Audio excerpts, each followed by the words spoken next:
Tales of the Narrow Gauge, Episode 6, Duncan the Famous Engine. City of Truro is one of the most famous engines from the mainland. After many years he had came on another rail tour to the island of Sodor. On the day of his departure, he pulled into Proven's Gate where Duncan was waiting.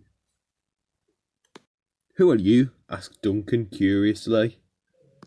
"What?" laughed the famous engine. "Don't you know? I'm City of Truro." "Och, and what's so special about the City of Truro that means that I should know his name?" "Don't you know anything?" laughed City of Truro. "I went 100 miles per hour before any other engine." 100 miles per hour, said Duncan. "That for me would be easy," and with that he steamed away. But he wouldn't stop grumbling. 100 miles per hour, easy as anything, he said. He was thinking about City of Truro's speed so much that he didn't concentrate and pushed his truck straight through the buffers. Just then, Orville arrived. "Good morning, Duncan," he said cheerfully. "What's so good about it?" snapped Duncan crossly. "What's so bad about it?" said Orville.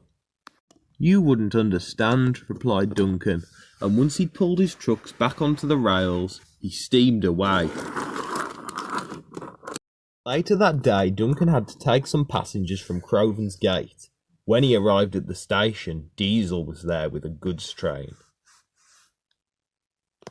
"Excuse me, Duncan," oiled Diesel, "but you look troubled. What's the matter?" "Diesel," asked Duncan, "do you think I could go 100 miles per hour?" Diesel could sense trouble. "You, Duncan? Oh yes, I think you would be able to go that fast very easily. All you'd have to do was try it. I'm sure it would take you no effort at all." "Finally," said Duncan, "someone talking sense." And then he buffered up to his coaches. The guard blew his whistle and Duncan left. 100 miles per hour, easy for me, he said. But it wasn't. Duncan was straining himself too hard. His driver knew it. "What are you doing, Duncan?" he said. "Stop it, slow down."